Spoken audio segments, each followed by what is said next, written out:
Je crois que c'est pas un secret que le dialogue entre homosexuels et chrétiens peut être très compliqué. Et vu que j'ai eu un échange très sain et constructif avec une homosexuelle l'autre jour, je voulais le partager avec vous dans deux buts. Le premier, c'est qu'on apprenne à avoir des meilleures discussions, communiquer l'évangile sans compromis, mais tout en reflétant l'amour de Dieu. C'est possible. Et qu'on puisse se remettre en question en tant que chrétien et église sur la manière dont on interagit avec les homosexuels, parce que la vraie raison pourquoi les homosexuels quittent l'église, elle est souvent pas doctrinale, mais humaine. Cette vidéo est vraiment super importante. Regarde-la en entier parce que sinon tu vas vraiment passer à côté de l'essentiel. Donc je vais vous lire ici son message et je vais vous mettre ce que j'ai répondu aux différents points directement pour que ce soit un peu plus interactif. Message aux chrétiens et aux LGBT. J'aimerais adresser un message général concernant plus particulièrement tout ce qui touche le sujet des personnes LGBT. J'aimerais premièrement vous faire constater que les versets condamnant clairement l'homosexualité dans le Lévitique viennent de l'Ancien Testament. Le même livre qui à l'heure actuelle est pris en compte ou non selon comme ça arrange. Sinon, pourquoi ne pas faire comme les musulmans et ne pas manger de porc, comme cité encore une fois dans le Lévitique 11, 7 à 8. Je pense qu'il serait plus logique de garder entièrement l'Ancien Testament ou non, et de ne pas prendre ce qui nous arrange et d'enlever le reste. Je lui ai répondu, je ne suis pas d'accord avec ton commentaire sur le Lévitique, ce sujet touche à l'anthropologie humaine et au mariage. Le cadre que la Bible pose pour le mariage et la sexualité est l'hétérosexualité, et ce principe est affirmé à travers l'Ancien et le Nouveau Testament. Et typiquement, le sujet de l'homosexualité ne revient pas juste dans le Lévitique, c'est quelque chose qui revient dans Romains. Jésus en parle lorsqu'il affirme le mariage hétérosexuel, mais aussi quand il dit qu'il n'est pas venu pour abolir la loi, mais pour l'accomplir. Et ce que j'entends par anthropologie, ça veut dire que juste sur la base de Genèse 2, qui donne le cadre du mariage, on sait que tout acte sexuel en dehors du mariage tout court, en plus en dehors d'un mariage hétérosexuel, n'est pas biblique. Elle continue. Ensuite, il serait bon de constater que ce n'est en aucun cas l'homosexuel qui est condamné dans le livre sacré, mais l'homosexualité. Et la nuance est bien importante, car ce n'est pas la personne qui est condamnée, mais l'acte. Et j'ai commencé par réagir à cette affirmation parce que je suis 100% d'accord. La Bible, elle condamne le péché, l'homosexualité, qui est la pratique, et non l'homosexuel, qui est une orientation ou une attirance. Elle poursuit. J'aimerais vous dire ensuite que Jésus est mort pour tous les péchés des humains, sans aucune exception, l'homosexualité y compris, puisqu'elle est évaluée comme telle selon vous. Je lui ai répondu, Jésus accorde son pardon à tous ceux qui le lui demandent, et donc oui, l'homosexualité en fait partie. Elle poursuit, ainsi il est aussi écrit dans Jacques 4, 12, ainsi que dans une quantité d'autres versets que nous connaissons tous, que seul Dieu est juge. Et que l'humain qui se permet de juger est donc en train de pécher. Et comme dit dans Matthieu 7, 3, « Pourquoi vois-tu la paille qui est dans l'œil de ton frère ?» Je lui ai répondu, la référence de Matthieu 7 est incomplète. Si tu lis les versets suivants, tu verras que c'est l'hypocrisie qui est dénoncée et non pas le fait de corriger un frère. Hypocrite, enlève d'abord la poutre de ton œil et alors tu verras clair pour retirer la paille de l'œil de ton frère. Donc Jésus ne dit pas de pas corriger son frère, il dit juste de commencer par balayer devant sa porte. Mais oui, je suis d'accord qu'il y a des masses d'hypocrites parmi les chrétiens.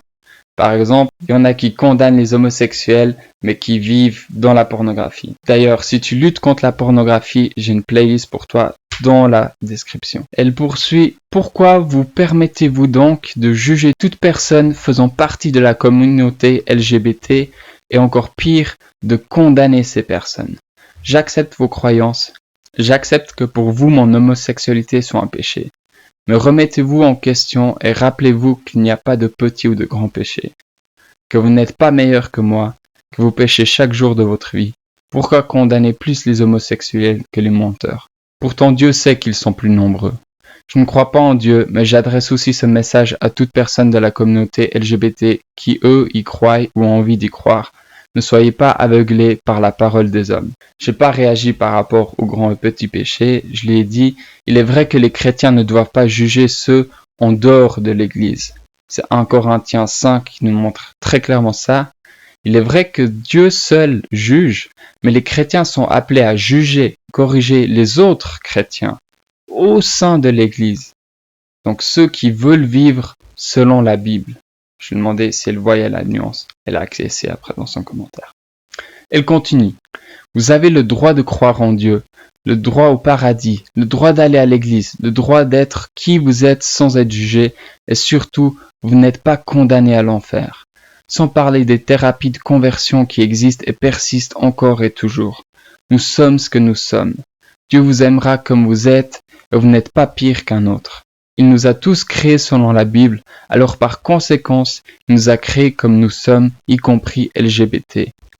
Nous avons donc tous droit à la même chose, et chacun sera seul face au jugement dernier, toujours d'après la Bible. Donc, elle parle ici aux personnes LGBT qui sont chrétiennes. Je lui réponds, d'après la Bible, personne n'a le droit d'aller au paradis. Personne ne mérite d'aller au paradis. Au contraire, elle dit que sur la base de nos actions, nous avons tous péché, chrétiens comme LGBT, comme tu l'as très bien dit. Nous sommes tous séparés de Dieu. C'est bien pour cela que Jésus vient, vit la vie que nous aurions dû vivre, meurt la mort que nous aurions dû subir et ressuscite le 3e jour corporellement. L'évangile consiste à se soumettre à la volonté de Dieu, c'est ce qu'on appelle la repentance, et de recevoir le pardon et le salut par la foi en Jésus.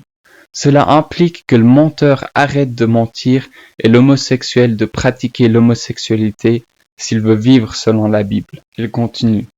Quelle que soit notre orientation, notre identité de genre, notre religion, notre croyance, notre vie, il est important avant tout de rester humble, bienveillant, empathique et de rester chacun à sa place. Je reste toujours ouverte à la discussion tant qu'elle est bienveillante. Passez une bonne journée. Un petit cœur. Là, ce que je lui réponds là, c'est en fait ce que je lui ai répondu au début. Mais je me suis dit, ça va être trop long de lire tout son texte et tout mon texte. Merci beaucoup pour ton message que je partage à 95%. Je trouve super que tu engages la discussion avec les chrétiens sur cette thématique. C'est tellement important. Petit cœur. J'apprécie particulièrement la forme et le ton. Je trouve que ça encourage vraiment le dialogue, qui est, comme tu le sais probablement plus que moi, malheureusement souvent assez compliqué. Et évidemment que nous devons faire preuve de tolérance envers tous et toutes, particulièrement ceux et celles qui sont et pensent différemment de nous.